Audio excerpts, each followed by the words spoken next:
good evening, everyone. February 26th, our board meeting. Welcome to everybody that's here today and those that are viewing. It is 6 p.m. and our meeting will begin.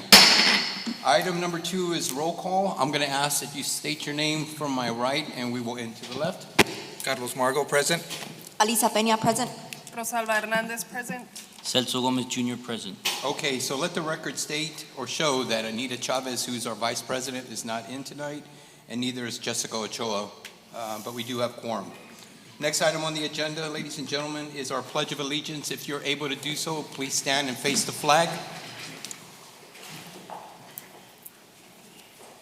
I pledge allegiance to the flag of the United States of America and to the republic for which it stands, one nation, under God, indivisible, with liberty and justice for all. You may be seated.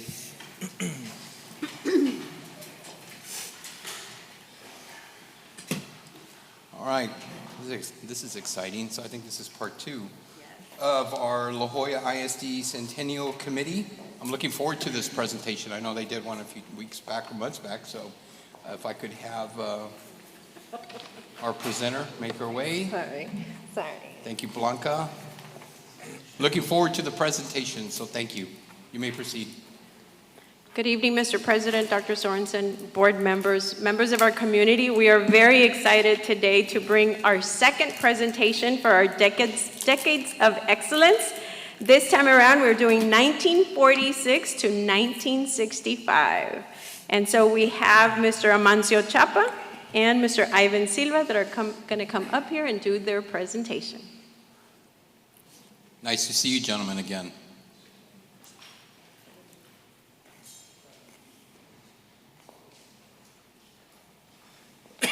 Welcome, gentlemen.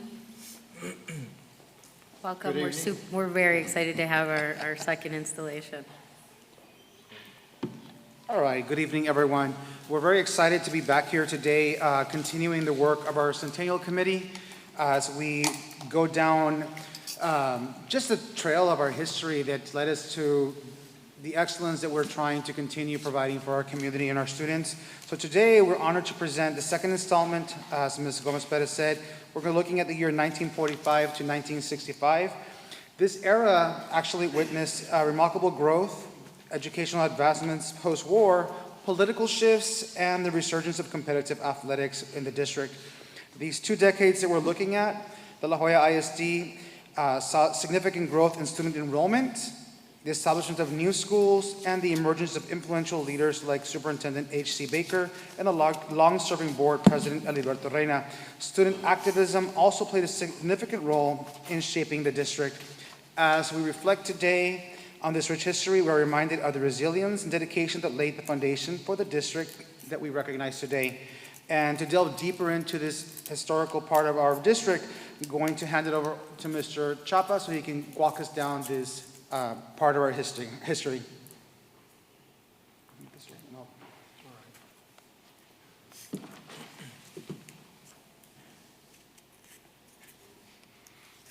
Okay, our era begins, obviously, it's a post-World War II era.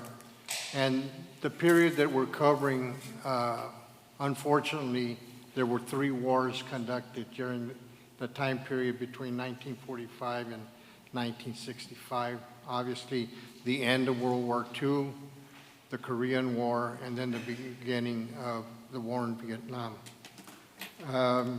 We had, on the class of 1945, in their yearbook, they dedicated to the veterans from our school district. This is a sample page, the one that right there that had it.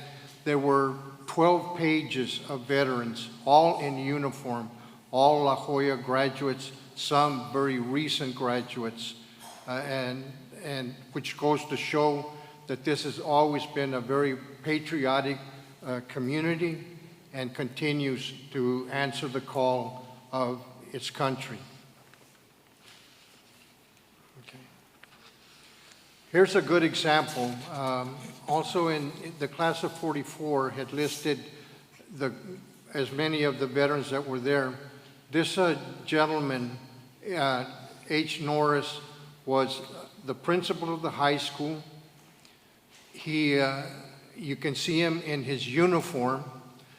He had to leave his position. We don't know if he was drafted or he volunteered, but while he was employed with the district, his life changed. In other words, he entered the Army Air Corps, and he wrote a letter, a parting letter, dated 1943, to the class of 44, wishing them well, congratulating them in persevering in their education, in light of the hardships that came along with a wartime economy and a wartime effect on all communities throughout the country. He wished them a life of peace, but he also mentioned to them that should your country call upon you, may God give you the courage to answer the call. Mr. Hugh Norris.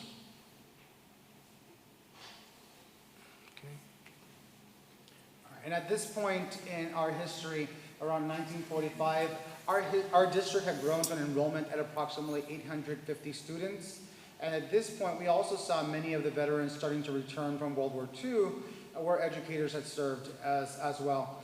By 1947, our district, of course, was demonstrating the support for veterans with vocational and nutritional training as they reincorporated back into the ranks of working within the district and our community. I'd like to add to that, in that the district lent its facilities and its equipment on two fronts. They had programs specifically directed at the women in our community. They had a program that dealt with how cooking with a pressure cooker and canning, and it said that the programs were directed at mothers, wives, sisters, and daughters of our veterans. Additionally, for the veterans that were returning, there was a construction class that was held. The district was asked by members of a veterans program at the county level if they could use the school equipment in those training sessions. So the district set up night classes, vocational classes for them. And so that was another contribution in the post-war era. These, the educational administrative leadership, we had, as was mentioned earlier, an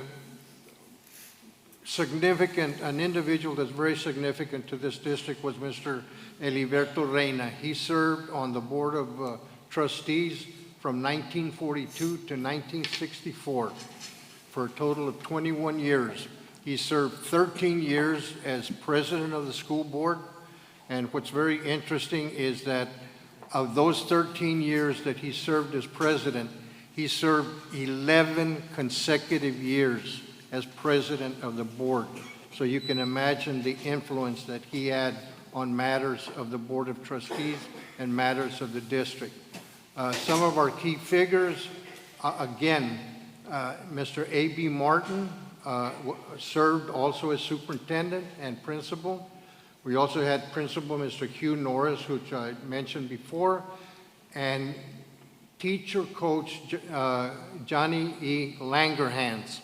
These three men also left around the same time. The thing that they had in common, they all signed up for the Army Air Corps, and they left their positions with the district.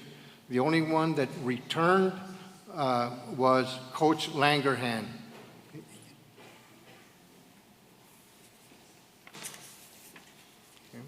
And around this time, we arrive at 1954, and that's when we had additions of schools to our school district. We had Memorial Elementary School added in 1954, which is currently next door to us. It was previously home to Tabasco and also to Hope Academy. That building still stands. And then in 1960, we had the addition of John F. Kennedy Elementary, which is also to our left from here. That school housed John F. Kennedy for years, and then eventually the school was relocated, and the building was also used to host some of our other academies in our most recent history. A little note on Memorial Elementary, because it has a little bit of political history to it. It started out as Memorial Elementary. A few years later, it was renamed E.B. Reina Elementary. And then when we had a political shift in the 60s, the then new board came in. They took the name E.B. Reina off and entitled it Memorial Elementary again in honor of the veterans. And then you'll see later in our presentations later on as we get into the 60s that this school district again chose under the power shift on the Board of Trustees, decided to rename a brand new school in honor of E.B. Reina.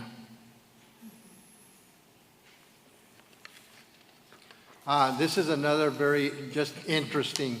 I had a visit one time by a gentleman who had been an ex-student back in the 40s, and he was looking for information on a Mr. Smith that used to be a vocational teacher here in La Jolla. And he told me, he said, did you know that Mr. Smith would fly his airplane from Mission to La Jolla and land his plane right across the street, right across this building that we're in? And so that's Mr. Smith with some of his students, and that's his airplane. So that's one of the colorful characters that we've had come through our district. All right, again, keeping with the theme of the war, during the war years, there was a suspension. There was a decision made by the Board of Trustees, and I'm sure with the input from Coach Langerhans and the then superintendents and principal, that they would suspend participation in athletics. Again, I think because of a lot of our young men going off to war and the pressures that some of the student athletes would have, and students with the wartime pressure. So it was suspended I think it was in late 1942. Then in 1947, Coach Langerhans was back, and it was decided that La Jolla would get into athletics again. And as you can see, of note in this process was, again, Coach Johnny E. Langerhans.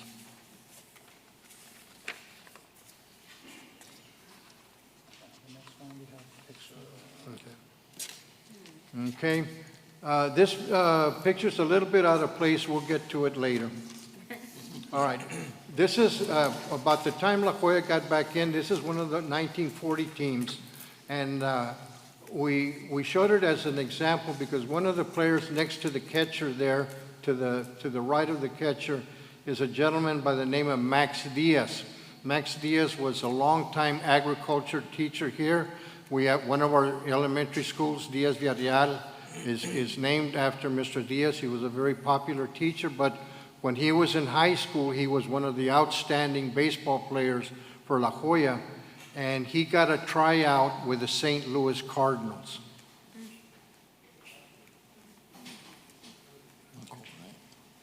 All right, these are three individuals that have contributed to the athletic legacy of our district.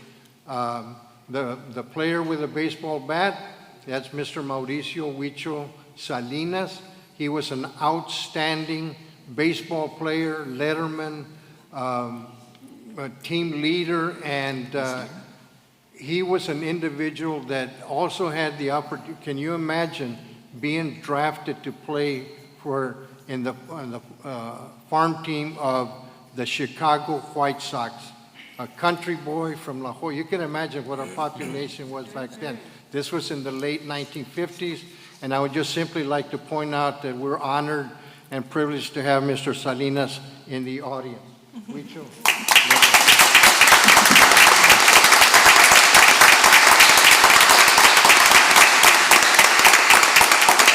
And of course, two of the men that had really always given us a strong involvement in athletics were Coach Leo Garza, who had many championship and district teams in baseball, and again, Coach Langerhans.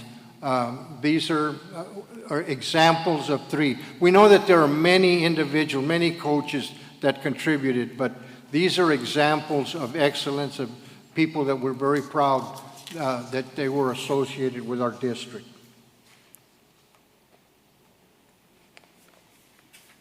Okay, and in the decade of change, we had some there was an effort in the late 50s. I think there were about 100 families that had signed a petition. They wanted a roughly 10 square mile part of the district that bordered the Mission School District.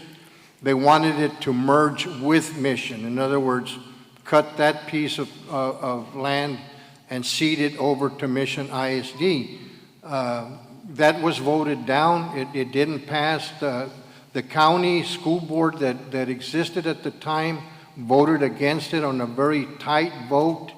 There were accusations again at the county level that politics was involved.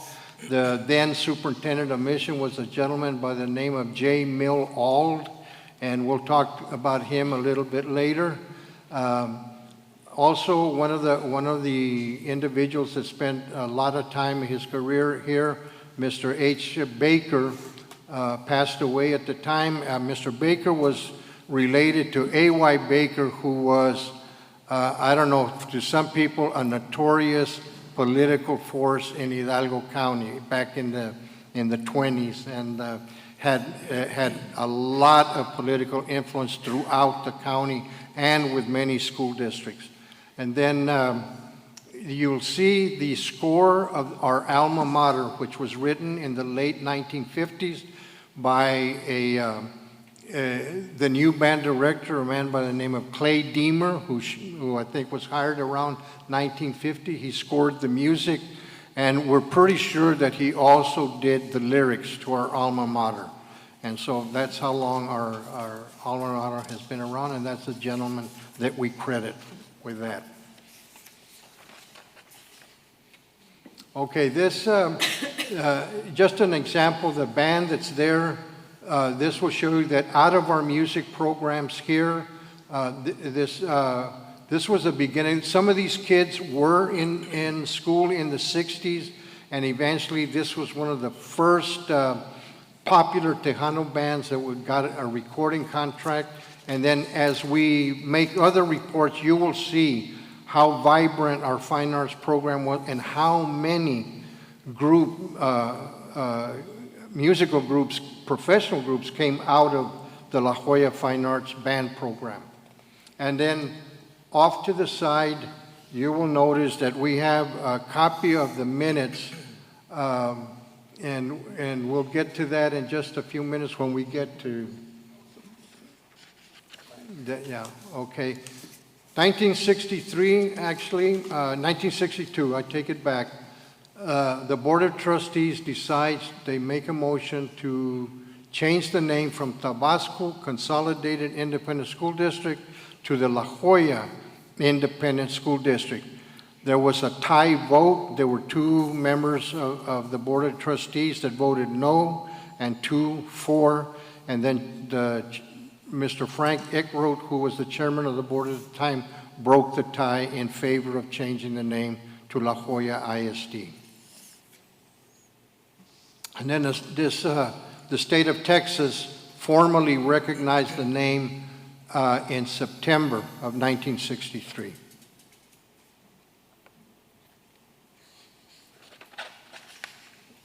Okay, and these says, let's see, all right, this is part of the minutes of when the motion was made to change the name. It's just something that we got out of the minute book, but because people keep asking, that was one of the questions that has always come up, when did it change from Tabasco to La Jolla? And so we've got it in the minute books of the district. Student protest and walkout, 1963. A very popular teacher at the district was notified that her contract would not be renewed for the coming school year. Members of the student body, a couple of the officers, I'll just interject. I was a sophomore at the time. I was approached to write a petition to circulate to the students.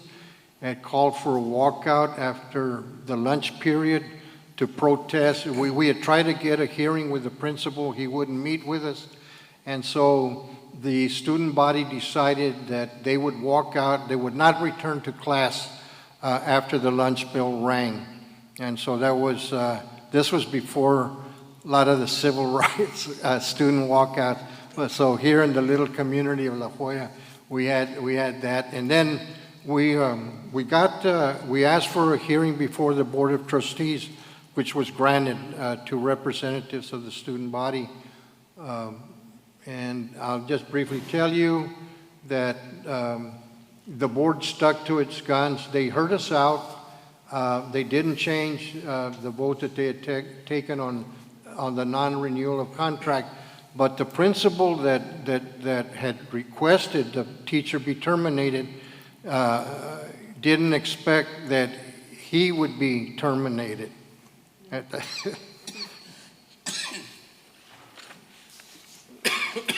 Okay. 1965, there was a political shift. Our district has had a very rich, vibrant political history, mostly among local factions, as I pointed out, the number of years that Mr. E.B. Reina was a major influence in our district, did a lot of good things. Mr. Reina also served, it was allowed back then, he served as a county commissioner simultaneously while he was serving on the school board. And another interesting facet of his life is that he acquired I wouldn't say a perpetual lease, but I know in the beginning it was a 99-year lease. You may be familiar with the only hand-operated ferry still on the Rio Grande in Los Ébanos.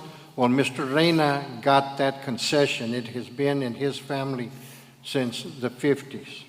And so what happened is there were these, at every school board election, we would have what they called the Leo faction versus the Reina faction. 1965, the Leo faction finally comes into control of the school district. The gentleman at the bottom is Mr. Leo J. Leo, though never serving on the school board. He was, again, another influential personality in this part of Hidalgo County. The picture at the top, I think, is very significant because even though Mr. Leo and Mr. Reina were constantly battling for influence at the school board, at the Board of Trustee level, and they were recognized as the two political parties in this area, they buried the hatchet to honor Mrs. Nelly Lino. And as a matter of fact, Mr. Leo is the person that recommended to the Board of Trustees that they name a school after E.B. Reina. So they, after years, and then again, this is just a little bit of history on Mr. Reina about all his accomplishments, the number of years that he served, and this immemorial, again, this would be unbelievable to people that were involved in those political struggles between the two men. This is a tribute that Mr. Leo wrote in honor of Mr. E.B. Reina. Athletic highlights. Again, Coach Langerhans had a lot to do with leading our athletic program, setting the standards. In 1942, as I pointed out, one of the players who was there, Mr. Max Diaz, and he got his tryout with the St. Louis Cardinals. And again, our sports program was reinforced starting in the fourth. Another gentleman from the 50s, late 50s to the early 60s. Again, we have Mr. Mauricio Huicho Salinas, who I introduced to you, Coach Garza, and then this man here, Reynaldo Nano Farias, probably one of the most outstanding football players to come out of La Jolla. He got a scholarship to Southwest Texas State, San Marcos. He was the leading scorer, rusher in the Lone Star Conference. He was an All-American in that league. He got a tryout with the Dallas Cowboys. He ended up playing semi-professional football for the San Antonio Toros. Went on to be a coach, principal of Los Fresnos, and an individual that was a 4-year letterman in all sports, probably one of the most outstanding athletes that this school district has ever produced. This is one of Coach Garza's championship teams. In AA, you could only go to regional. There was no state playoffs. So in this picture are pictured Mr. Francisco Santiago and also Dr. Robert Zamora, who's also with us here. Dr. Zamora, if you would.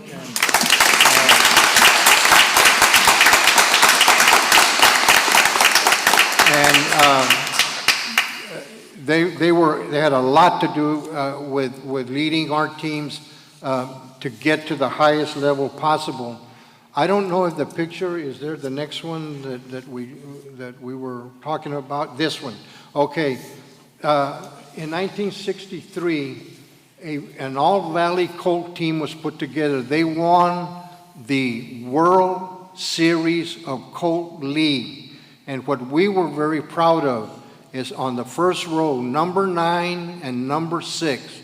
That's Dr. Zamora and Francisco Santiago, ball players here at La Jolla that were on that World Series championship team and brought a lot of pride to the sports program here in La Jolla. Again, there's Mr. Deemer, who wrote the alma mater, and Coach Leo, who had a lot to do with coaching these young men. And then in conclusion, again, the superintendent of mission that was there, that was in favor of annexing part of our district to Mission, ended up being our superintendent and closing out the 1965 year. I know I went over time. Thank you for your patience, and we hope that our next 2 presentations will be as interesting, and thank you for sharing the pride that we take in this district, and thank you for your leadership. Thank you. Well, before you leave, do any of our board members have any questions?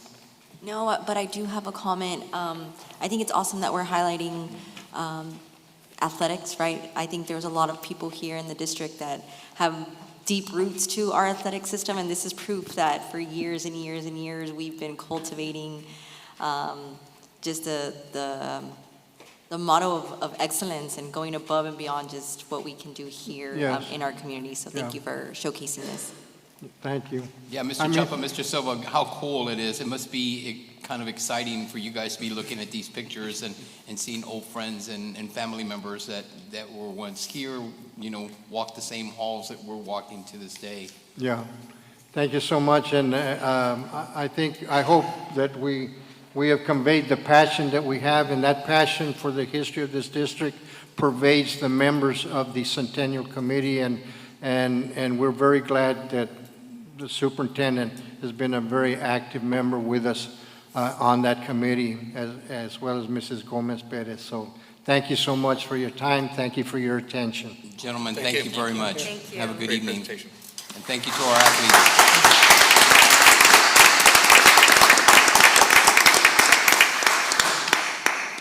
Again, what a great presentation by these individuals, and we look forward to part 3. Our next item on the agenda is public comment. Do we have anyone signed up for public comment tonight? We do not have anybody signed up tonight for public comments. Okay, great. So noted that we have no one signed up for public comment tonight. Next item on the agenda is item number 6, which is the superintendent's updates and announcement. Dr. Sorensen? Thank you. Thank you, Board President. Before I get started, again, just want to pause and thank Mr. Chapa and Mr. Silva for your dedication and your time. I know that there is deep passion and love behind every presentation that you give, but I also know that it takes a lot of time and energy to put it all together. As a former history teacher, each time that I watch these presentations, it really is like a lesson in history, but also a lesson in love. So thank you so much for doing this for us, with us, and to celebrate our 100 years of educational excellence. So thank you so much.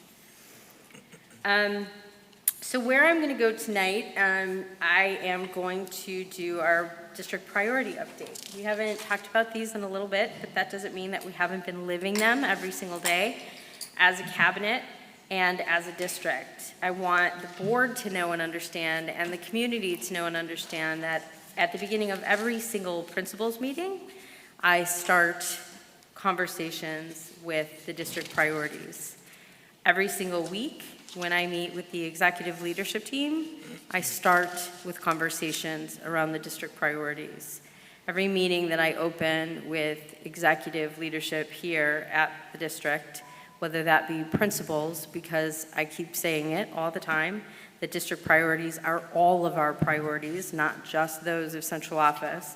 But when we talk about things around customer service, that needs to live and breathe on our campuses as well.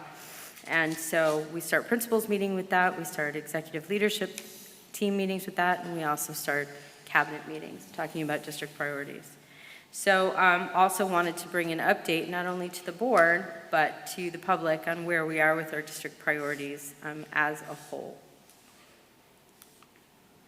So again, I won't read all of this to you, but for me, the purpose and status determination overall is, again, rooted in the core of the district priorities. It is to provide transparency to the board and to stakeholders on our current state of the district priorities from my perspective. And this perspective is informed by a process that I go through with executive cabinet about every 6 weeks, where we kind of do a status on where we are with what I call work streams. Things that we're working on to improve the processes, the systems, the services across the district. So not only is this a perspective of myself, but it is informed by my executive cabinet as well. It is also to ensure that district priorities remain front and center. It is incredibly important that we all embody these district priorities in the way that we talk, the way that we walk, the way that we answer, the way that we respond, and the way that we serve. We are servant leaders here in La Jolla ISD, and we need to make sure that our customers, which is our students, our parents, our families, our employees, all feel that from us. And also to hold myself and the executive leadership team members, including principals and assistant principals, accountable to the highest standards of leadership. As I'm doing strategic planning, I am getting a lot of feedback around leadership, and it really being a need for us in terms of growing capacity, making sure that we are holding ourselves to the highest level of instructional and educational leadership, as well as customer service. And then also to continue to live these priorities. How we show up every single day matters. It impacts culture. It impacts how our employees feel. As we're talking about enrollment at this point, it impacts whether parents make a choice to come back. And when we're talking about 100 years of educational excellence, it is our duty to make sure that our families continue to choose La Jolla ISD every single day and every single year. And so making sure that educational excellence is the right of every student is not just a motto, but it is a way that we live. It is a way that we behave. So that is the purpose for us continuing to bring these updates to the board and to the community. Also wanted to clarify for the board and the community how I am determining our status. On track very clearly means that the district priority action has already been achieved. We've already done it. We've done it well. It's implemented or will be implemented by end of year without any significant intervention by the superintendent and executive cabinet. Slightly off track means that the district priority action has been implemented with varying levels of success, varying levels of fidelity. And in order for the district priority to be achieved, intervention and attention from either the superintendent and or division leadership is required. Off track means that the district priority action has not been implemented and/or implemented with little to no levels of success or fidelity. In order for the district priority action to be achieved, intervention and attention from superintendent is essential, and division leadership will be required to adjust actions immediately. That means these are areas of incredible high priority, and if we want to see change, they require actions from not only the superintendent, but division leadership. Any questions there before I go on? No. Okay. So again, just putting the priorities and the subsequent bullet points in front of everyone. Priority 1 being customer service. And that's to restore a customer service-oriented culture that puts our students and our stakeholders at the center of our work. And again, I won't read each one of them unpacked underneath, but there are the subsequent actions that I am holding not only myself, but my executive cabinet to, and our executive leadership. But please note that when I talk about priority 1 in customer service, and I talk about restoring a customer service-oriented culture that puts our students and stakeholders at the center of our work, that is how I expect it to show up on campuses. So while these bullet points underneath are how we will hold ourselves accountable, they're specific actions for central office. When we talk about it with principals and when we talk about it with assistant principals or when we talk about it with executive leadership, there are specific points for them as well. That being said, I broke down each one of those 4 items, and as you see, I put a status by each one of those. So for 1, provide ongoing training and support for district employees around best practices and clear expectations. We're on track. That means we have taken significant action to do these particular items. So there has been training held for various support system roles. There's professional learning for counselors and social workers and attendance and truancy folks and parent educators. That's ongoing, right? We have professional learning for instructional support and for educators, and that's all ongoing. But we're on track in terms of providing training and support. We do that very often. We still need to do more. We need to provide more, but we are on track in providing that kind of support for our employees. Create and clearly communicate district systems that allow our employees, parents, and community members to deeply know and trust which central office divisions to communicate with and rely on when assistance is needed. Slightly off track. And for me, one of the key words that I lift up here is know and trust. Know and trust. We have to continue to work to build trust. And that comes with continuing to provide clear roles and responsibilities of divisions at central office. That means that we have to be consistent in terms of how we provide customer service. That means that we have to make sure that our actions or inactions from our central office divisions cannot erode trust. And so how we respond matters. And each time that we do not respond, that erodes trust. Now again, I always say this to every member of my team, customer service does not always mean that it ends with the customer getting their way.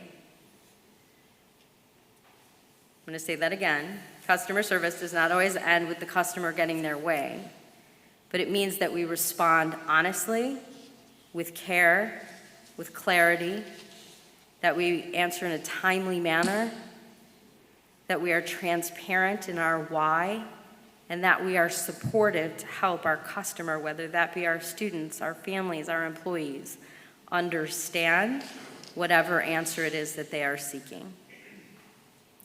Number 3, administer customer service surveys. So for this, I put slightly off track.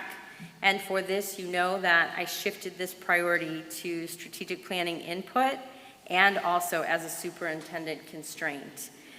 So to date, not only do we have 2 customer service surveys out there in terms of strategic planning and the district survey that's out there, but I am also getting a lot of feedback in terms of the individual focus groups. But I also am holding myself to launching a district-wide culture and climate survey at the end of the year. We also have a survey out right now around calendar start and end times for input and feedback for next year. So we are seeking feedback. And then lastly, Division of Operations and Infrastructure will administer their own surveys twice a year to measure employee satisfaction. That is on track. Dr. Geary came to the board, also showed that they completed their beginning of year survey. They will execute their end of year and compare results, and they will also share those publicly, and then they will reflect and adjust and continue to move forward. Any questions before I move on to priority 2? Members? No questions. No question. Okay. Priority 2 is trust and transparency.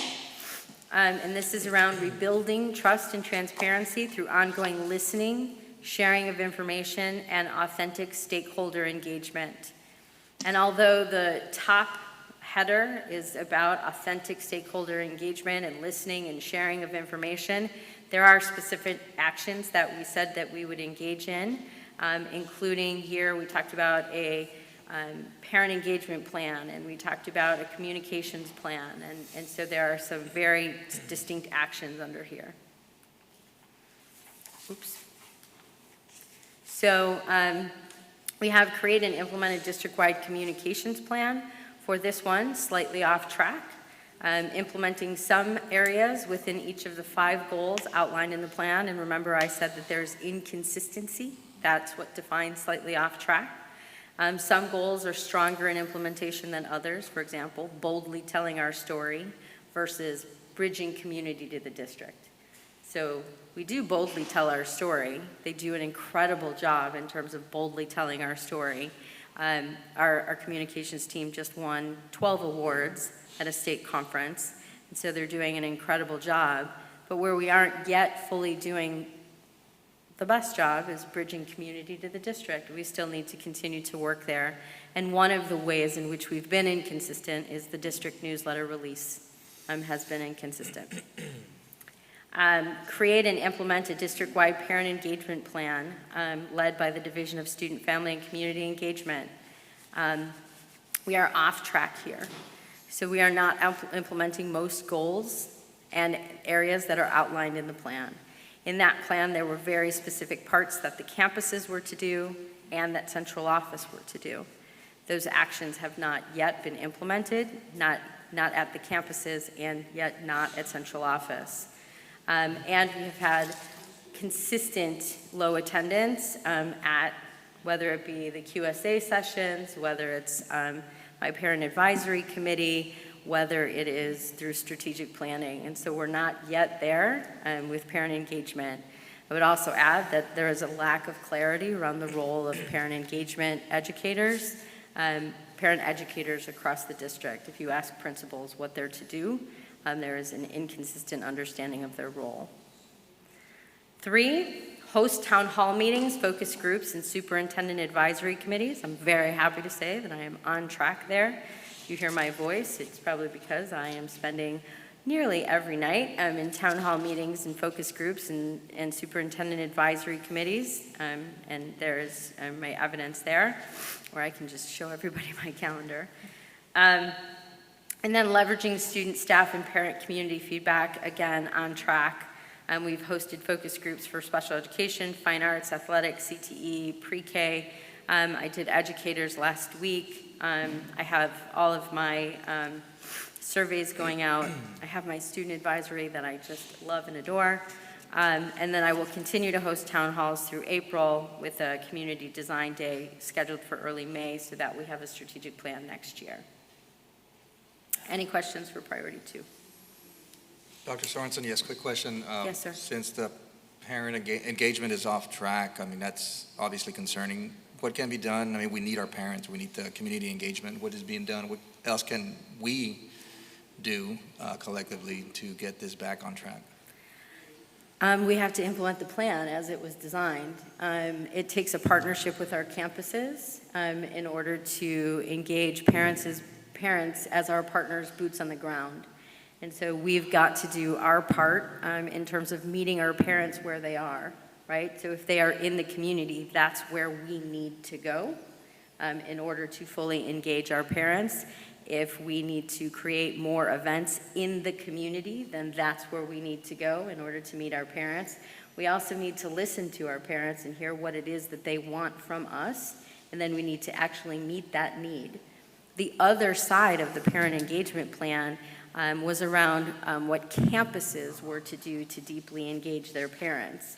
And so we haven't yet fully enacted all of the things that campuses were to do outlined in the plan in order to engage our parents. And so we've got to get to that. We are in the process, though, of talking about how do we need to re-envision this space going into next year, knowing that this is currently not working in its current format. But some very simple tasks is implement the plan as it is written. Thank you. Good question, Dr. Margot, and I appreciate, Dr. Sorensen, that when you identified what you're laying out in front of us, you're being transparent and you're being open about where we're deficient. So I appreciate that, and I think the audience does as well, so thank you for that. Yes, I mean, we know that parents are our partners, and without them, we are not as strong as we need to be. They are, with the exception of students, they are our number one stakeholder.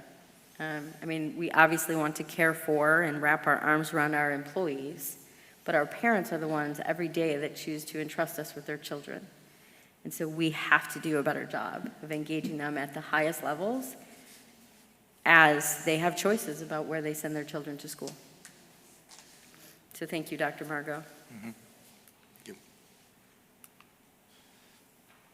Thank you. Priority 3, high-quality instruction. Commit to evidence-based instructional practice across all grade levels to ensure all students engage with rigorous daily content, learning experiences, and work-based learning opportunities that prepare them for college, career, and military readiness and fulfilling lives. Again, here are the bullet points. I will leave them here for a second so that everyone can see them. And then as we get into unpacking them, implementing high-quality instructional materials, we are on track. All campuses have access to new HQIM, and weekly data is shared publicly with campus leaders on levels of implementation. Dr. Little sends something that's called Implementation Insights. He sends it every single week on how campuses are doing in terms of implementing new initiatives across the district around the use of high-quality instructional materials. We also have a coaching tool that we collect data on the implementation of the curriculum. And so we are monitoring implementation. Our next step will be around fidelity of instructional models. Redesigning our dual language program to a two-way model. So we're slightly off track. And I say this not because we don't have the program in place, but because we have additional work to do in terms of purchasing of core resources, support for teachers, and ultimately developing understanding of the benefits of the program with parents and community. As we now enroll another group of pre-K students, we want to make sure that our parents and families continue to understand the benefits of dual language in order to make sure that our students are biliterate and bicultural, and that they are also, able to read, write, and answer complex text questions in both languages. And then as we move on, focus on delivering high-quality daily instruction where students engage with grade-level standards. Again, I think you saw from our GPMs and our presentations, we still really need work in terms of T-TEST and T-PES in its relationship to student outcomes. And so we're continuing to provide professional development on high-quality instruction and research-based instructional models. But again, we have established board goals and goal progress measures.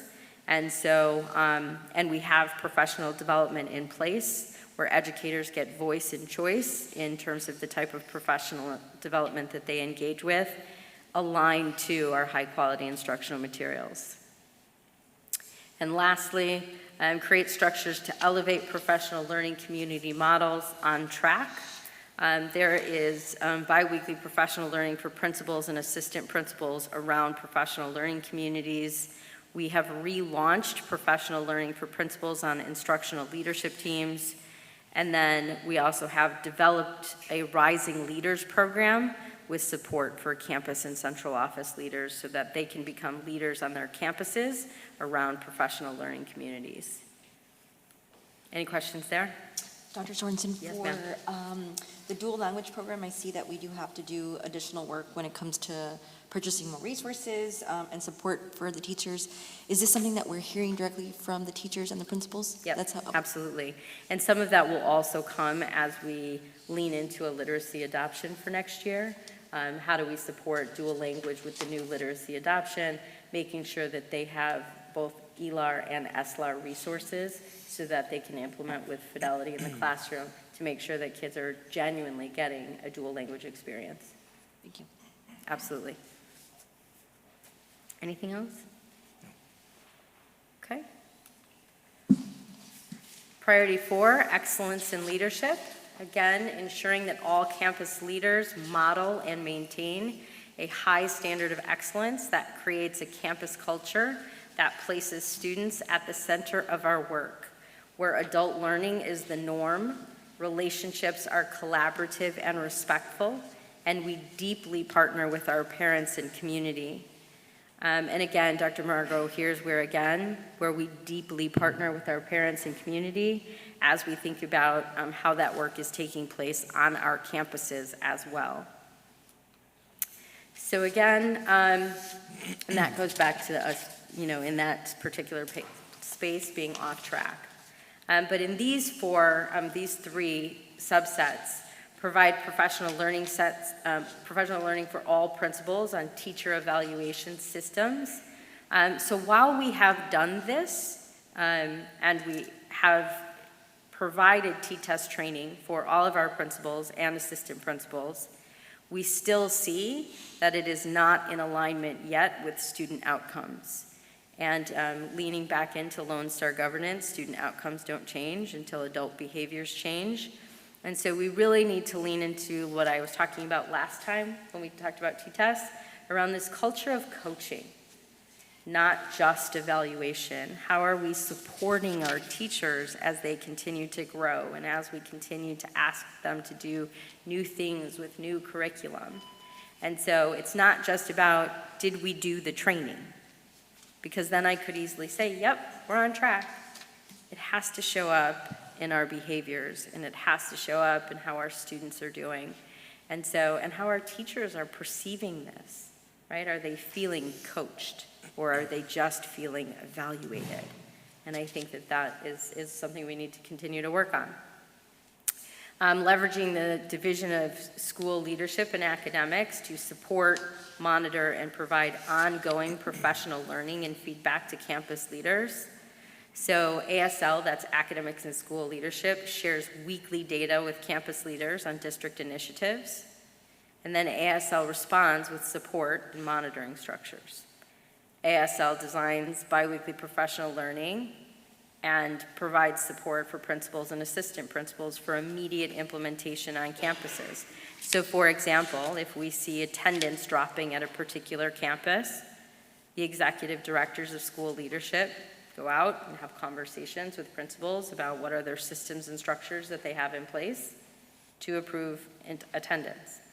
We've been working on what is called OFSDP, which is basically getting students to recover their minutes and recover their days. And where we see campuses not implementing with fidelity, right? We have the executive directors of school leadership going out and having conversations with principals around the why and why not, and how do we support you in doing that work. We have members of Ms. Gomez-Perez's team going out, providing that attendance support. And so it's a shared partnership in that way.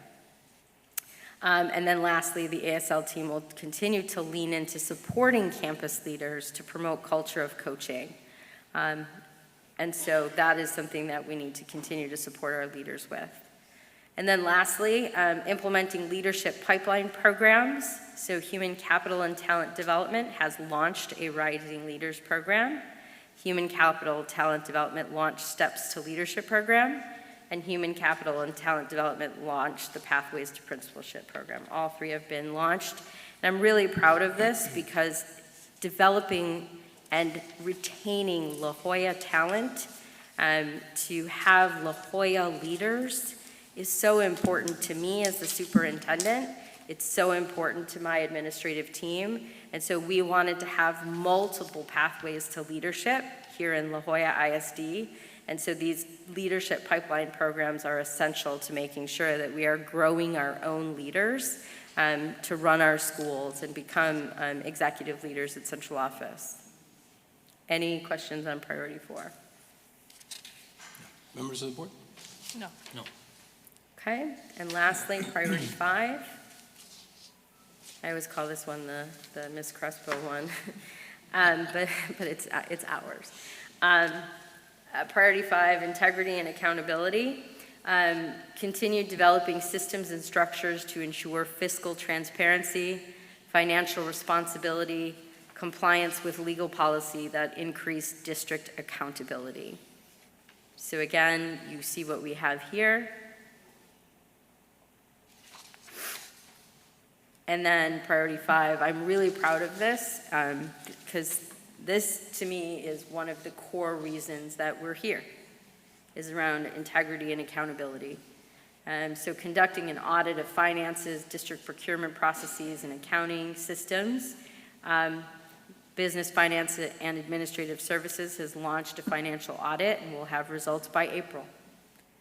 So I'm very excited about that. We've also aligned multiple processes this year that allowed for appropriate financial priorities. So around procurement and staffing and revenue generation, you heard about some of those at our last presentation.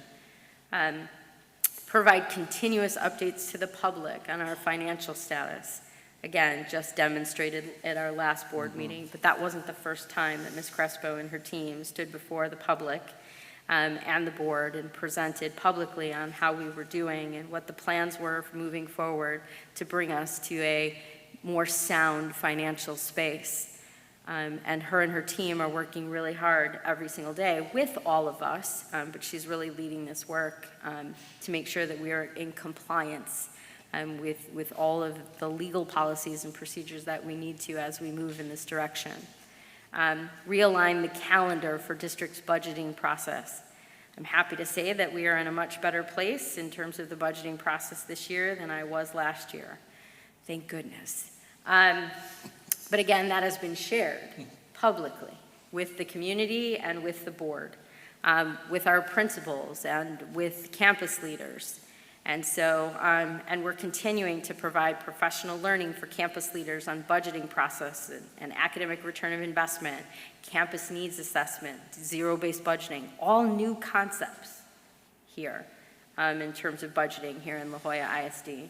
And then lastly, conducting an external audit of special education services.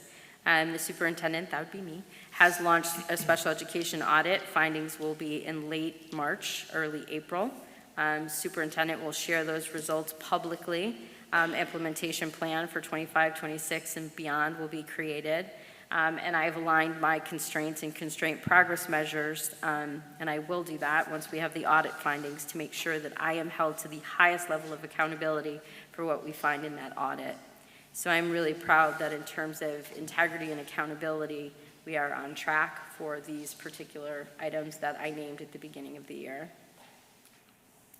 But that, we're not done, we're never done, because until we have public trust and until we have high levels of engagement and until we have our stakeholders in deep partnership with us, we will never be done. And so we continue to engage with strategic planning so that we can create a strategic plan for 25, 26, and beyond. So really wanted to show these slides here that I have elementary parents tomorrow, but then high school parents and middle school parents are coming up March 10th and March 25th. And then I have a whole bunch more coming up. I have facilities, energy and warehouse, I have custodial, I have child nutrition services, I have transportation, I have central office and campus admin support, I have central office instructional and student supports, so that's central office folks. And then there will be more after that. I could only ask Blanca to do so many slides. She was like, do you want me to put them all? I was like, no, only do this many for right now. Because I'm going to do another round of educators and I'm going to do another round of parents to make sure that we have as many folks as we can get. So I will pause there for questions from the board.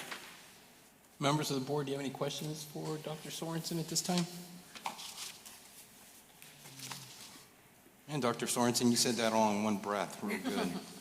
Good job. I mean, that's really good. And again, as I've stated many times, I appreciate the fact that you're going out there in the community and you're not only listening to our parents, but also to the students and members of our staff. So thank you for that. It's greatly appreciated. No questions? No. Okay. We'll go ahead and go to the next agenda item. Dr. Little, you can make yourself to the podium. So we're going to be discussing the summer academic programming presentation. Again, while he's making his way, Dr. Sorensen, appreciate the report. Thank you, sir. Dr. Little, can I just say one word here before you introduce this? So last year, in the months that felt like a blur, we promised the community that we would do something very different for summer school.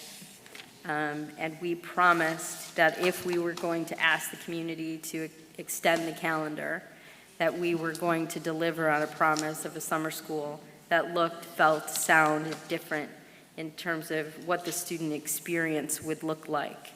And so I am super proud of that team led by Dr. Little, but that team sitting right there, the academics and school leadership team, but in partnership with a very large cross-functional team that meets every other Friday, like clockwork, to make sure that our students and our families really get the benefit of that promise of delivering on a summer school that looks, sounds, and feels different, but still amps up the rigor and complexity that we know that our students need in order to continue to grow academically.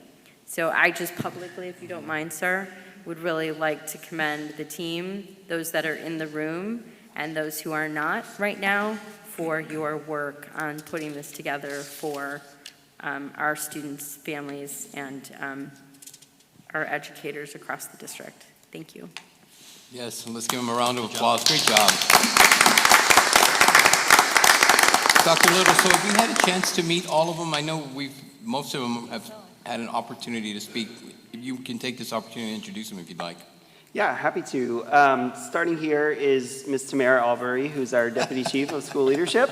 Then we've got Ms. Melinda Flores, who you've seen before. Yes. Again, longest title in the district. She does a lot of important work for us. Ms. Marta Castillo, who right now is serving as our interim Executive Director for Special Education. So she is knee-deep in that special education audit.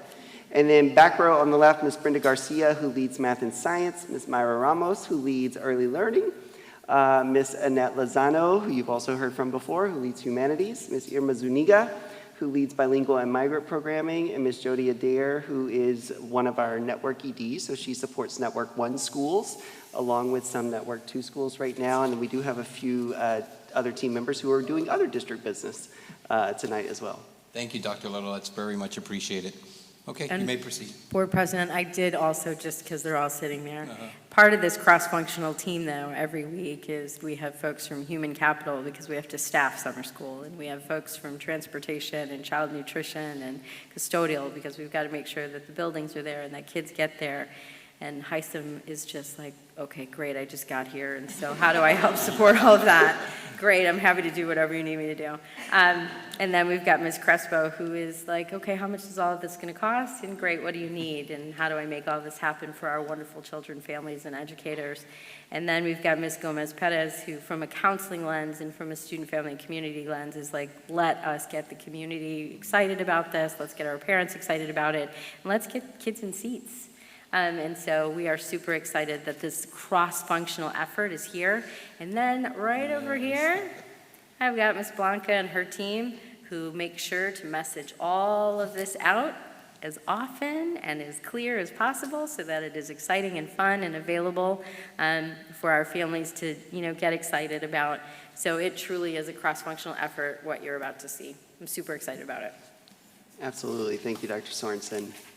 So to build on that excitement, summer really is about exciting opportunities for students. And so what we're going to lay out over the next few slides is really different programming opportunities that not only keep students engaged academically, but really keep them engaged, period. So they can explore and experience things that maybe they've never done before, but certainly may not have had the chance to do during the regular academic school year.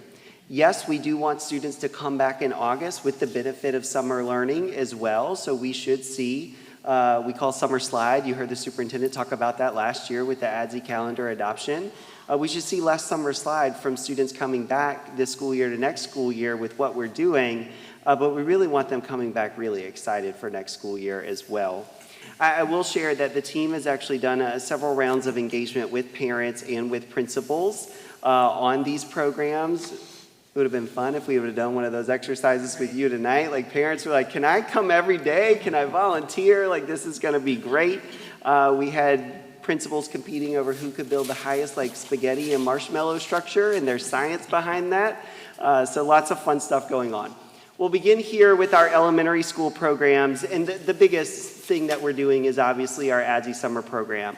A couple of structural changes here which are really important compared to years past.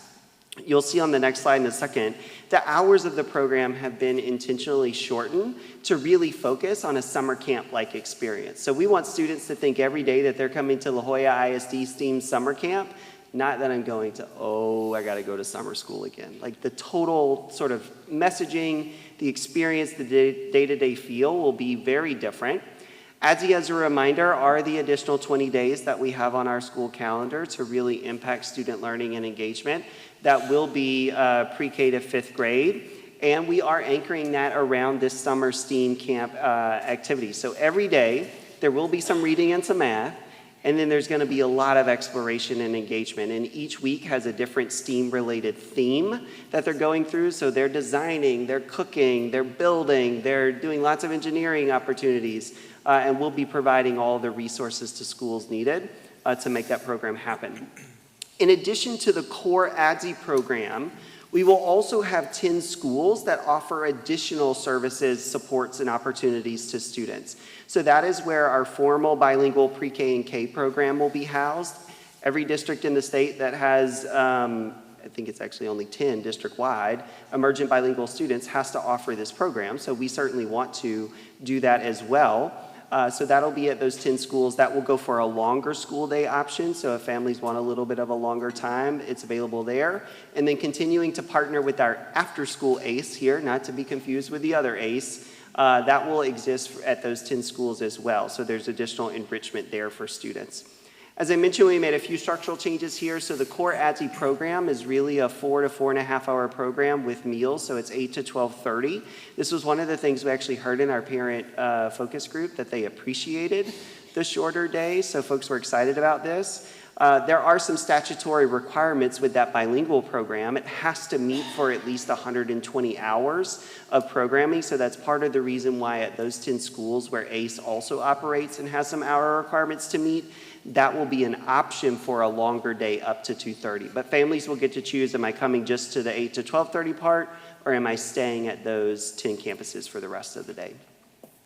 That's what we have at our elementary campuses. You will see a ton of cool pictures and projects and all sorts of things going on. Most important thing we want the community to know right now is it's time to start signing up. Campuses are getting flyers and registration information out to families starting tomorrow. And then next week, during the Texas Public School Week open houses that we're having, this will be a big conversation that our elementary campuses are having with their families so they can get registered and signed up for the summer. All right, shifting to the middle school space. Again, the core program here is really what we're doing for students who need additional support and opportunity. But just like in the elementary space, again, we're bringing in enrichment and exciting opportunities for them as well. but they're really there because they didn't achieve that on-grade level standard in STAR. So we're working to make sure that we close any gaps, we recover learning as much as possible, and really set those students up for success, whether it's returning to another middle school grade or even thinking about moving to high school as a freshman next year. The other 3 opportunities on here are all enrichment. And so those are things that students are recruited into and participate in. We've got English language enrichment camps that are really helping to build out listening, speaking, thinking, sort of reading, writing in a dual language context. We got more STEM camps specifically focused on 6th and 7th graders. And then text prep is a partnership with UTRGV. You'll see this again at the high school level, but students go through a pretty rigorous process to do that program. So they apply, they take an assessment, they get screened and vetted, and then they get to take coursework over the summer and really be exposed to folks who are doing STEM careers day in and day out. Just like in the elementary context, again, made adjustments to hours here based on feedback. So it'll be an 8:50 to 1:20 program. 4 host sites, so De Zavala, Garza, and Richards, and JD Salinas will be the locations for summer middle school programming. And then rounding us out here at the high school level, again, a mix of things that we're doing to really focus on academic support as well as enrichment. The first one, just like in the middle school context, we're thinking about those students who need a little extra support to pass one of those EOC exams and really make sure that they're meeting those graduation requirements. We've obviously talked a lot about early college and improvements that we need to make with associate degree attainment there. That starts before they actually even show up in August with summer bridge opportunities for early college and P-TECH, getting students exposed to coursework, what they need to do to be ready, talking to them about TSI. So that'll occur in June for our incoming freshmen. And then we're gonna have like a pretty revamped and improved TSI summer camp. I've shared data with you multiple times now that shows we got a long way to go in helping students to pass those TSI exams and really be on the path to college readiness. And so we're doing things right now this semester, and then we're gonna revamp what we're doing in the summer to help students as well. And then our partnership with Gear Up continues as well. So again, we've got 2 high schools with Gear Up programming right now. They're also doing additional programming to support students with post-secondary readiness and STEM opportunities. Then just like in the middle school space, we have text prep again, partnership with UTRGV at the high school level. And then our partnerships with STC, students are in some cases actually going to the STC campus to take courses over the summer in the dual credit academies, and then we continue to have dual credit offerings as well. Here, similar program at the high school level. The thing I would note is as we get into the high school space, not all things happen on our campuses. So again, you got students going to STC, you got them going to UTRGV, so the district is supporting transportation to those locations. But for the programs happening in our buildings, this will be the time frame that we follow, much like middle schools, 8:50 to 1:20. And then the other quick thing we just wanted to note here, so I just sort of did a quick run through of here are all the programs that we have, but there's other services that we're offering to students as well, really regardless of those programs. The superintendent just mentioned this alphabet soup, more simply called Flex, previously called SATA for folks who are still using that terminology. But this is sort of attendance recovery program that we participate in. It's available to districts across the state. It helps students recover time that they've missed from school, more importantly, recover learning that they missed in those cases. And we can continue to support them through that in the summer. Ms. Uniga and her team really focus on additional supports for migrant students as well. So they do some additional recruitment and targeting supports for migrant students. And then the last 2 with dyslexia and extended school year, that's for special education and dyslexia services. So if I'm coming to ADSE or if I'm in that middle school program, really focusing on reading recovery or whatever it may be, if I need special education services or if I qualify for dyslexia, we'll continue those services for the student throughout the summer as well. So they're not going just to dyslexia class or just to a special education course that's being built in. So we just wanted to clarify for folks that those continue to be provided for students in the summertime. And with that, that's our quick run through of what's going to be happening. Members of the board, do you have any questions? Dr. Marco, do you have any questions on what courses are going to be offered from STC? I'm curious. No, I'm actually curious if you have, well, you did say transportation will be provided to to other institutions of higher ed, right? I heard correctly? You did hear that correctly. So that is an investment that we make and a support for the students. So our transportation team buses them to STC or to UTRGV. In the text prep situation, we also have chaperones, so we have staff who are going with them as part of those programs as well. And so working with STC in the summer, there's sort of a dedicated pickup and drop-off time at the campus that we work with those students around. And we could obviously discuss this later, but it's just a scenario I was thinking about while you were presenting is transportation for some work-based learning opportunities for high school students, juniors and seniors, perhaps in the future, and I'm just kind of want to throw that out there now. I'm just curious if the district would be able to provide transportation for students who are involved in maybe some college courses that require some work-based learning with some employers. But I know you don't have the answer right now, but it's something we can discuss. But it's something I think worth looking into. I know, Mr. Alvarez, we had discussed that already. Certain occupational training programs, but when you mentioned transportation to off-site training or classes for the summer, I'd like to have the discussion in the future to see if that includes or could potentially include some employment opportunities for high school students. Yeah, we look forward to talking about that. Thanks. Dr. Little, for the students that are signing up, is there a cap for how many students can sign up? Any prerequisites or any of that stuff for students that want to attend these For programs? some of the middle and high school enrichment programs, there are program caps. So like UTRGV, for example, sets a cap for us and other districts. For our core programs like ADSI, for example, in the elementary space, it would be amazing if every single student showed up to participate this summer. So there's no limit there. Thank you. Yeah. That's a great question. For our elementary students, do the parents have the choice to either send them to the ACE program, the 10 schools for the ACE program, then is transportation provided? How would that be managed? Yeah, so just like our typical transfer process, if you're at one of the schools that's not doing the 230 option and you want to go to one of those 10, we're certainly happy to support you to do that. It will be at your own transportation, so you would have to be zoned to one of those 10 schools to get district-provided transportation. And we based that they were ACE schools based on like their grade, like our F schools. Yeah, D schools. that's a great question. The 10 that were identified are currently partnering with the ACE after-school program, so that's already their locations. So again, because they have some grant and statutory requirements in their hours, that's where it made the most sense to also pair the bilingual program, which has to meet the same number of hours as well. So that's how the 10 campuses were chosen for those longer hours and those additional programs. So they were already implemented? They were, yeah. Thank you. I have another question. I do see that we have time for breakfast. Is lunch also part of this, or is it just breakfast? Yeah, so that's part of why it's actually a 4.5-hour day, is to make sure that we can feed students lunch before they go home. Thank you. And you got everything covered.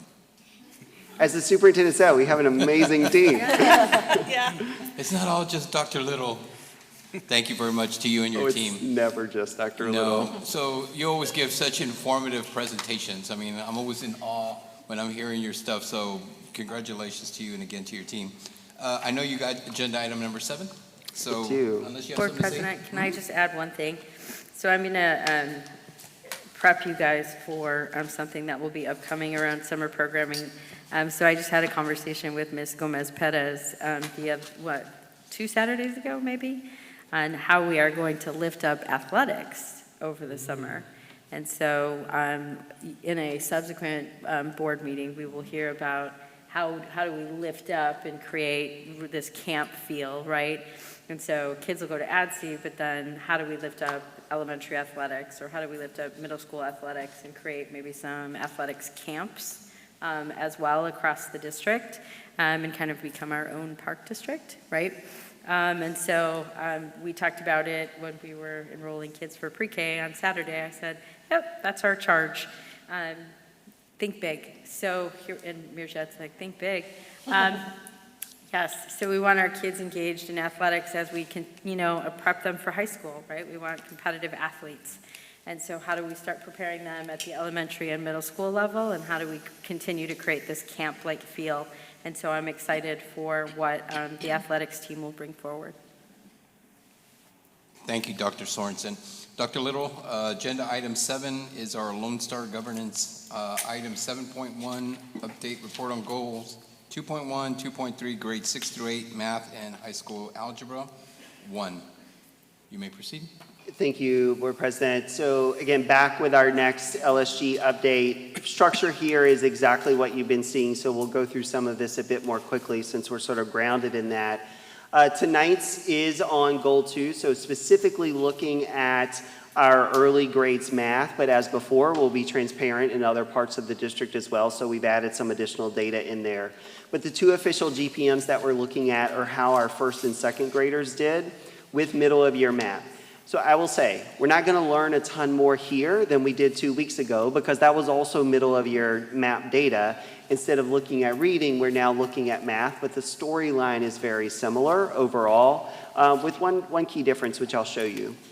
The other thing we just wanted to remind the board and the community about, because this was a helpful reminder as we talked to principals almost a month ago about this, is as we think about how students show improvement over time with MAP, it's hard for educators to wrap their head around this part. It's not about getting more questions right on the test.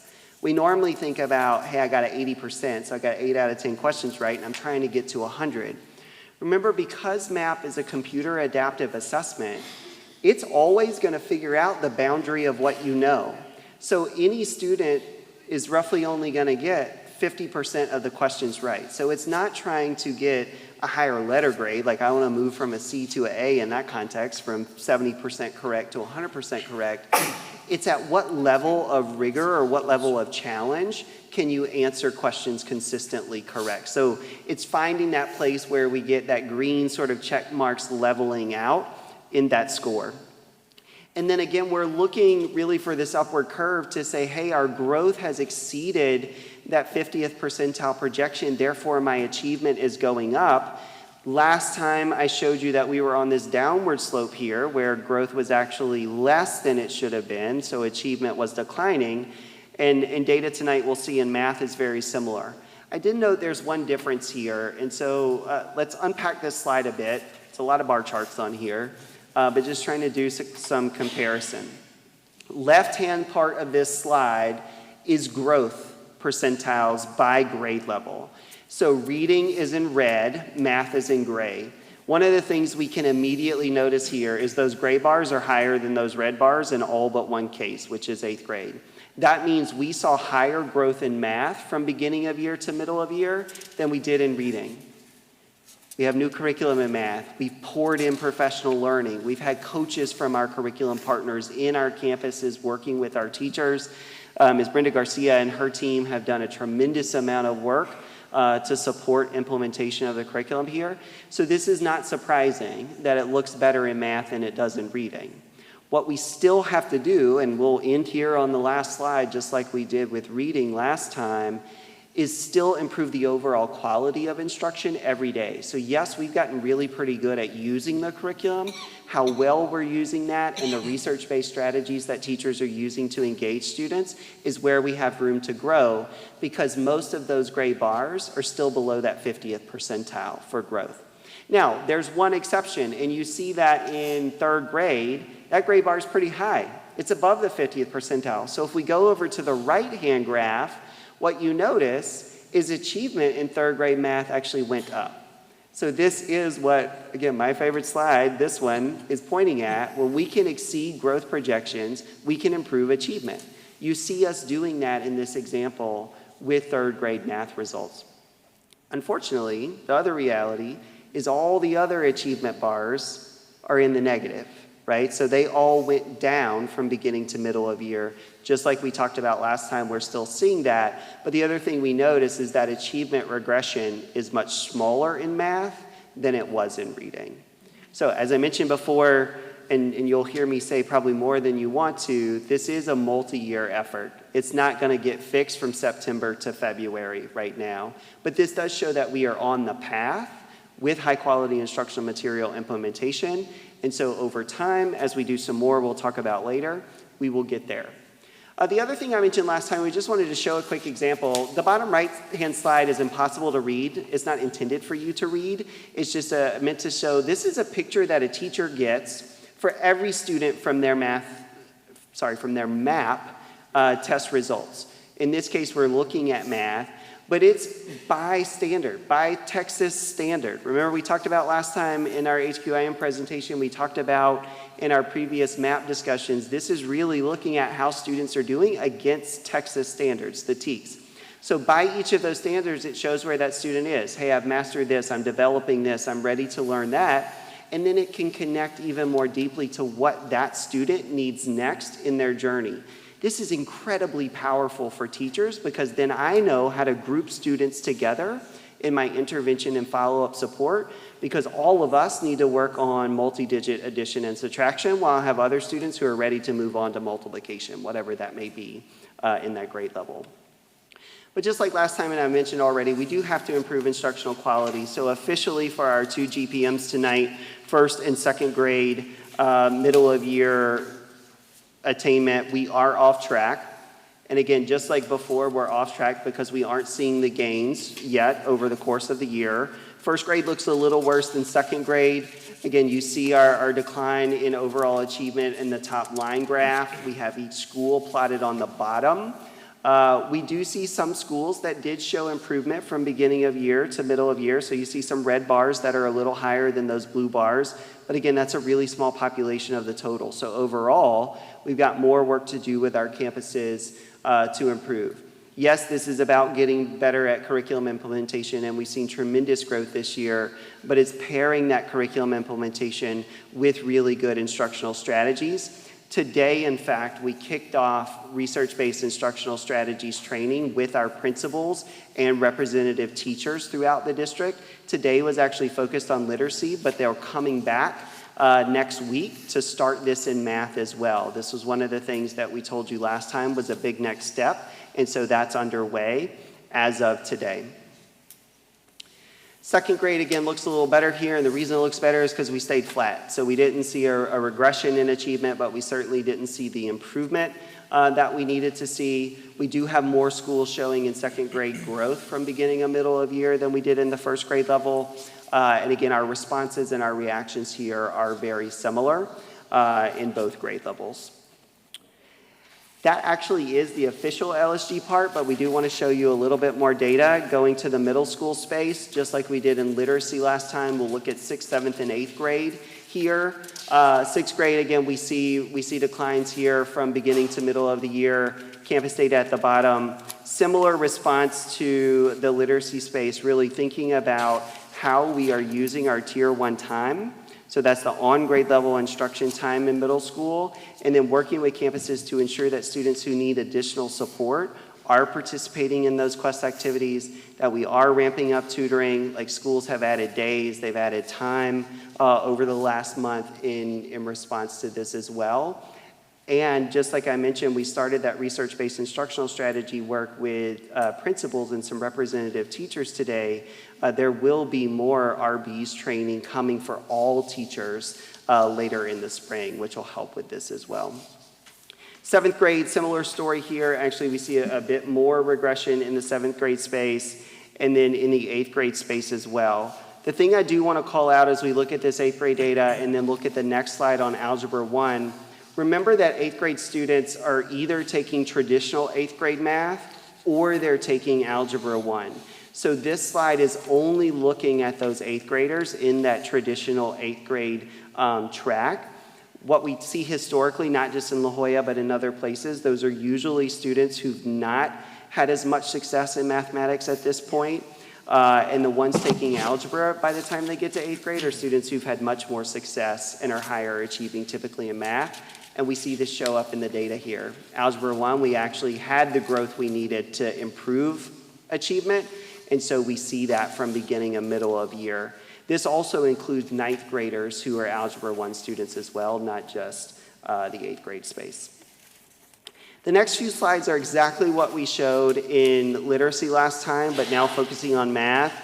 So again, improving research-based strategies, improving our ability to design a classroom to support every type of student. That's universal design for learning.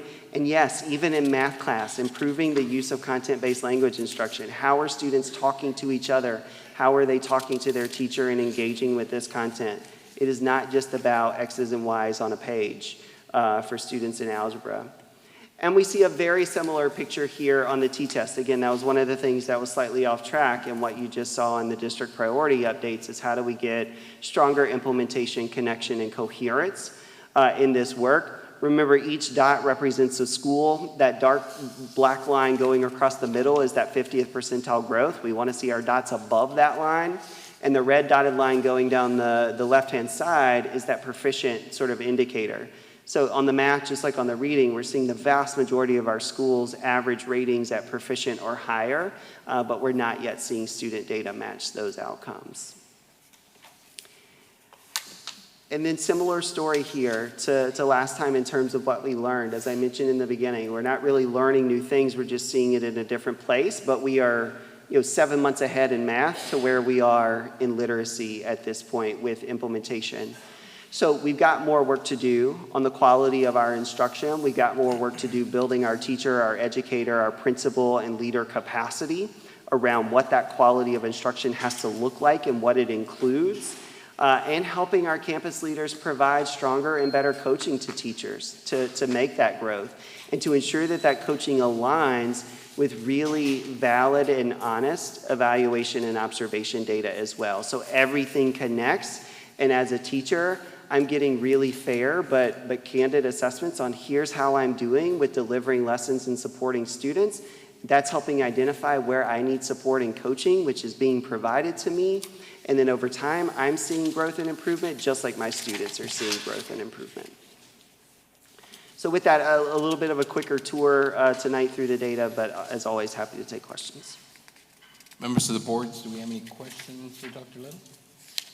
When we identify the students that need some extra help with math, how are we helping? You did mention some stuff like tutoring and stuff like that, but you said we're going to separate them during class, and I'm thinking the teacher needs to follow a curriculum, stay on stay on track, and sometimes they just don't have enough time in the day, but how are we doing that, like either in the class or after school programs or math, stuff like that? Absolutely. And one of the things that, again, not just La Jolla teachers anywhere, the first thing they want to do starting at this point in the year is sort of throw the curriculum out the window and say, all I'm going to do is just get you ready for the test. So we're just going to practice. Our teams are intentionally reinforcing the need to keep on grade level instruction going in the school year. Because again, yes, the April and May STAR assessments matter, but it also matters that you can show back up next school year in the grade level with the requisite skills and knowledge that you need to continue to advance. So part of that means what we're supporting campuses with is, if it's my math time, I'm scheduled in my 7th grade math block, that is using Carnegie Tier 1 instruction for whatever it is in the scope and sequence that I need to be learning right now. But remember, middle schools have an additional period scheduled for certain students called Quest. Elementary schools have specialized learning time built in. So that's part of where they're getting additional Mathia or Zern opportunities. So that's really meeting the student where they are in their trajectory and helping close some of those skill gaps. That's also an opportunity for the teacher to pull those small groups to say, okay, the 4 of you really need help in this same concept. While everyone else is doing their Mathia work, I'm going to pull you and work more deeply. And then, yes, we have before or after school tutoring options as well. Thank you. Any other questions? Okay. Does that conclude your presentation? That's it. Okay, great. Are we on agenda item number 8? Dr. Barrera? Our conservators TEA report? Good evening, President Alvarez, Superintendent Sorensen, board, amazing team, and community. My report is going to be short and sweet. As you know, I started late November, so with monitors and conservators, we wait 3 months to give the first report. I will be, from here on out, I'll be reporting every month, and it'll be once a month, just on that month's progress, right? And so what I'll be doing is really focusing in the 3 areas that are the exit criteria areas. Number 1 is obviously academics. We want to make sure there's high student achievement, right? There's growth. Number 2, it definitely is finance. We want to make sure that all those systems are in place and the internal controls and all of that to make sure that we are spending the community's money wisely. And then the third one is governance. We need to make sure that the La Jolla ISD community knows what effective governance looks like. It's not just what we have to do, right? Meeting the minimum. We want to show what effective governance looks like. It's a cut above the rest. And so that's my job, to report on those 3 areas. And so how I do that is obviously working with the board. I attend closed session with the board. I attend their board training sessions, just being there. So anytime the board is convened, I need to be there as a conservator.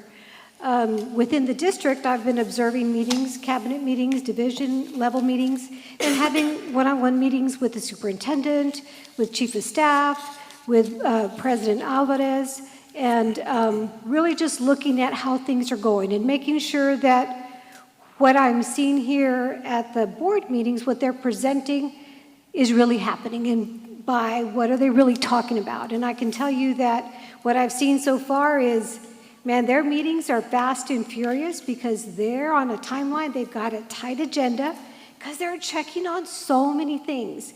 And when you hear these folks, like you said, man, there's so much, right? It's the same way at their meetings. It is mind-boggling how they keep their divisions running. It's been incredible and amazing to watch. And so kudos to all the chiefs who are doing the work that they're supposed to be doing to really transform this district. We've seen it already in a year, and I look forward to seeing more progress in the coming months and years. Does anybody have any questions? Members of the board, do you have any questions? I think I can speak for all of us, so we're very grateful that you're not giving us a test tonight. No. Like last month or last meeting. No questions? No. For Deanna? Dr. Thank you. Barrera, thank you very much for all You're you do welcome. and your continued support. Ladies and gentlemen, next item on the agenda is our consent agenda item. Do I have a motion? I move to approve the consent agenda. Do I have a second? I second the motion. All in favor signify by saying aye. Aye. Opposed? Motion carries. Okay, the next item on the agenda will be closed session. Closed session will be held for the purposes authorized by the Texas Open Meetings Act, Texas Government Code Sections 551.001, 551.071, 551.072, 551.074, 551.076, 551.129, and 551.0821 concerning any and all purposes permitted by the act, including but not limited to the sections and purposes listed below. Ladies and gentlemen, we are now going into closed session, and it is 7:38 p.m. Ladies and gentlemen, we're back from closed session. It is 9:18 p.m. Next item on the agenda is agenda item number 12. Let's see, it is 12.1. 12.1, action item 12.1, approval of CSP 2025-25 construction services job order contract. Do I have a motion? I move to approve 12.1. Do I have a second? I second. All in favor signify by saying aye. Aye. All opposed, motion carries. I apologize, I think I'm gonna need to wear my glasses next meeting. I'm serious. Next item is agenda item 12.2, approval of CPS 2025-38 video verification entry systems. Do I have a motion? I move to approve item 12.2. Do I have a second? I second the motion. All in favor signify by saying aye. Aye. All opposed, motion carries. Next item on the agenda, ladies and gentlemen, is 12.3, approval of quotations 2025-819 two-way radio systems for Transportation Department. Do I have a motion? I move to approve item 12.3. Do I have a second? I second the motion. All in favor signify by saying aye. Aye. Aye. All opposed, motion carries. Next item is 12.4, approval of additional members to the La Jolla ISD School Health Advisory Committee. Do I have a motion? I move to approve item 12.4. Do I have a second? I second the motion. All in favor signify by saying aye. Aye. All opposed, motion carries. Next item on the agenda is 12.5, approval of Texas Evaluation and Support System, T-TESS Do I have a motion? I move to approve 12.5. Do I have a second? I second the motion. All in favor signify by saying aye. Aye. All opposed, motion carries. Okay, next item on the agenda is our calendar. March is National Nutrition Month. March 1st, 2025, District's Annual Employee Wellness Volleyball Tournament. I'm looking forward to our board participating in that. March 1st, 2025, Athletic Trainers Day. I remember that from last year, Champions in Healthcare. March 3rd through the 7th, La Jolla ISD Texas Public School Week Open House. March 3rd through the 9th, 2025, Social Workers Week, Social Work, Compassion and Action. March 7th, 2025, Maintenance Work Appreciation Day. March 12th, 2025, La Jolla ISD and RGV Food Bank Distribution at the La Jolla ISD Pack Stadium. And on March 12th, 2025, regular board meeting. Did I miss any dates or anything? Spring break in here? You The next certainly page. did, you need to say that. Where's that one at? You have the Next next page. Oh, next page. Oh, okay. We're all waiting Wow. for that one. I was going to say everybody wants spring break. All right. Right, Ms. Miller? Ms. Miller? Miss Miller? Miss Miller? She don't care about spring break. She We're doesn't talking want about spring break. You're already on spring break. She's already on spring She's break. signing up for the volleyball tournament, she said. All right, Ms. Miller, we got you. Get us on the team. March 12th through the 21st, 2025, spring break. There'll be no school. March 26th, 2025, special called board meeting, student recognitions. We're looking forward to that. Dr. Sorensen, agenda item 14, do you have anything you'd like to report or any remarks before we adjourn? Just two quick comments. One, always a call out to the community, educators, parents, everyone, facilities, custodial department, child nutrition services, everybody that has upcoming town hall meetings with me and the team. Please, please, please come out. I'm super excited to hear from you. Your voice is incredibly important. As you see, this strategic plan is your voice. It's our future. And so please come out. We really want you to be a part of creating our vision for the future. So please, if you have sessions on the calendar right now, we strongly urge you to come on out.